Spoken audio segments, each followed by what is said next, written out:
आखिर कर्ण का पुत्र वृषकेतु पांडवों से मिलने क्यों आया था, सच जानकर अर्जुन भी रो पड़े। नमस्कार मित्रों, जय श्री कृष्णा, राधे राधे। महारथी कर्ण की गिनती महाभारत के उन महान योद्धाओं में होती है जिनकी वीरता का वर्णन आज भी पूरे आर्यावर्त में किया जाता है। वह केवल एक महान योद्धा ही नहीं बल्कि त्याग, दान और मित्रता के प्रतीक भी थे। संसार उन्हें दानवीर कर्ण के नाम से जानता है क्योंकि उनके द्वार से कोई भी याचक खाली हाथ कभी वापस नहीं लौटा। लेकिन मित्रों, आज की कथा केवल कर्ण की नहीं बल्कि उनके पुत्र वृषकेतु की है। एक ऐसे पुत्र की जिसने अपने पिता की विरासत को केवल नाम से नहीं बल्कि अपने कर्मों से जीवित रखा। कुरुक्षेत्र का महायुद्ध समाप्त हो चुका था। रणभूमि की धूल अब धीरे धीरे बैठ चुकी थी, शंखों की गूंज शांत हो चुकी थी। लेकिन धरती पर अब भी उस महायुद्ध की पीड़ा को अपने भीतर समेटे हुए थी। हजारों दीप जल रहे थे पर हर दीप के भीतर एक मौन सिसकी छिपी हुई थी। कौरवों की सेना नष्ट हो चुकी थी, पांडव विजय हो चुके थे, परंतु उस विजय में भी एक अजीब सा शोक था क्योंकि इस युद्ध ने केवल राजाओं को नहीं बल्कि परिवारों को भी तोड़ दिया था। उसी समय हस्तिनापुर के महल में माता कुंती ने एक ऐसा सत्य प्रकट किया जिसने पांडवों के हृदय को भीतर तक हिला दिया। उन्होंने बताया कि कर्ण कोई साधारण सूतपुत्र नहीं था, वह उनका पहला पुत्र था। वह सूर्यदेव का पुत्र था। वह पांडवों का ज्येष्ठ भाई था। यह सुनते ही युधिष्ठिर स्तब्ध रह गए। भीम की मुट्ठियां कस गई और अर्जुन के हाथों से गांडीव जैसे छूटने लगा। अर्जुन के मन में केवल एक ही विचार बार बार उठ रहा था, जिस योद्धा को मैंने रणभूमि में अपना सबसे बड़ा शत्रु समझकर मार डाला वह तो मेरा ही भाई था। उस दिन पांडवों की विजय शोक में बदल गई। युधिष्ठिर ने भारी स्वर में कहा, यदि हमें पहले यह सत्य पता होता तो कर्ण हमारा भाई है तो शायद यह युद्ध कभी नहीं होता। लेकिन मित्रों, नियति अपना खेल खेल चुकी थी। दूसरी ओर कर्ण का पुत्र वृषकेतु अब अकेला रह गया था। वह अभी युवा ही था, लेकिन उसकी आंखों में वही तेज था जो कभी कर्ण की आंखों में चमकता था। उसके भीतर अपने पिता की स्मृतियां थी, उनका साहस था, उनका अभिमान था। कर्ण ने अपने जीवन में अपने पुत्र को केवल युद्ध करना नहीं सिखाया था, उन्होंने उसे यह भी सिखाया था कि सच्चा योद्धा वह नहीं जो केवल शत्रुओं को पराजित करे। सच्चा योद्धा वह है जो अपने क्रोध को जीत सके। लेकिन पिता के चले जाने के बाद वृषकेतु के मन में कई प्रश्न उठने लगे। उसे लोगों से सुनने को मिला कि उसके पिता को रणभूमि में तब मारा गया जब उनका रथ का पहिया कीचड़ में फंस गया था। कुछ लोग कहते थे यह युद्ध का नियम था, कुछ लोग कहते थे यह अधर्म था। और यही प्रश्न वृषकेतु के मन में अग्नि की तरह जल रहा था। एक रात उसने निश्चय किया कि वह स्वयं पांडवों से मिलकर यह सत्य जानेगा। उस रात आकाश में बादल छाए हुए थे, चंद्रमा कभी दिखाई देता था, कभी बादलों में छिप जाता था। पांडवों का शिविर शांत था।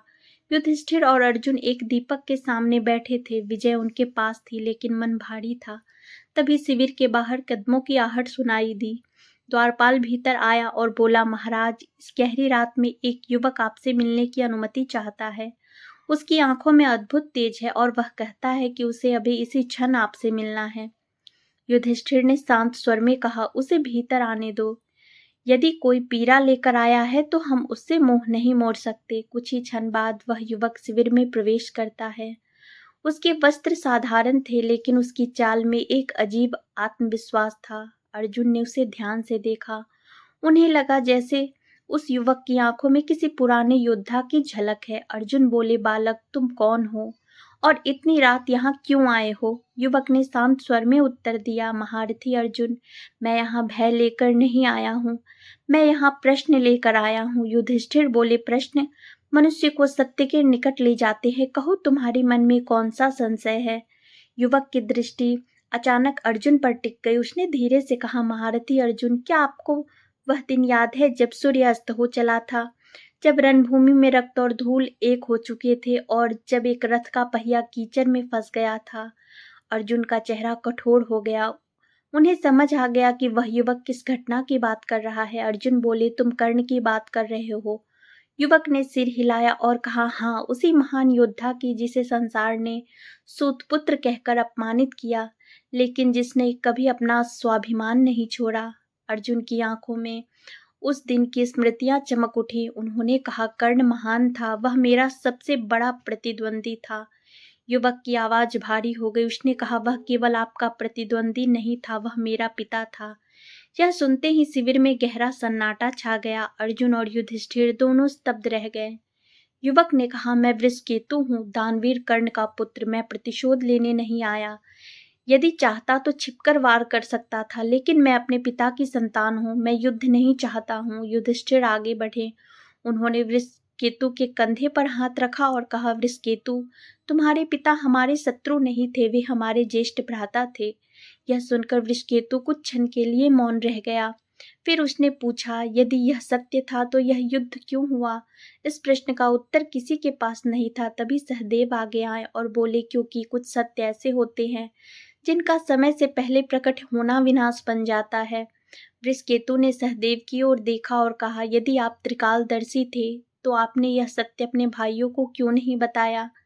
सहदेव की आंखें झुक गई। उन्होंने कहा, यदि यह सत्य युद्ध से पहले प्रकट हो जाता तो कर्ण धर्म और मित्रता के बीच टूट जाता। वह दुर्योधन का मित्र था और कुंती का पुत्र भी। वह उस पीड़ा को सह नहीं पाता। वृषकेतु ने गहरी सांस ली और बोला, तो आपने उसे अकेला छोड़ दिया? सहदेव की आंखों में पश्चाताप था। उन्होंने कहा, नहीं वृषकेतु, हमने उसे अकेला नहीं छोड़ा, हमने उसे उसके वचन के साथ युद्ध करने दिया, क्योंकि कर्ण ऐसा योद्धा था जो सत्य से अधिक अपने वचन के लिए जीता था। कुछ देर तक शिविर में मौन छाया रहा। फिर वृषकेतु ने अर्जुन की ओर देखा और कहा, महारथी अर्जुन, मैं प्रतिशोध नहीं चाहता। मैं चाहता हूँ कि संसार यह जाने कि कर्ण का पुत्र भी धर्म के मार्ग पर चल सकता है। अर्जुन धीरे धीरे आगे बढ़े। उनकी आंखों में नमी थी। उन्होंने वृषकेतु को गले लगा लिया और कहा, आज से तुम केवल कर्ण के पुत्र नहीं, हमारे भी पुत्र हो। मैं तुम्हें धनुर्विद्या सिखाऊंगा और संसार को दिखाऊंगा कि कर्ण का तेज उसके पुत्र में भी जीवित है। और उसी रात से वृषकेतु का जीवन बदल गया। वह अर्जुन का शिष्य बना। उसने धनुर्विद्या सीखी, उसने युद्ध की कला सीखी, लेकिन सबसे बड़ी बात, उसने अपने पिता की तरह विनम्रता और धर्म का मार्ग नहीं छोड़ा। आगे चलकर जब युधिष्ठिर ने अश्वमेध यज्ञ करने का निश्चय किया, तब उसी वृषकेतु ने अर्जुन के साथ पूरे आर्यावर्त की यात्रा की और अपनी वीरता से सभी राजाओं को पराजित किया। उस दिन अर्जुन ने गर्व से कहा था, देखो, यह कर्ण का पुत्र है और आज मुझे इस पर उतना ही गर्व है जितना अपने पुत्र अभिमन्यु पर था। और इस प्रकार वृषकेतु ने अपने पिता के नाम को केवल स्मृति नहीं बल्कि अपने कर्मों से अमर कर दिया।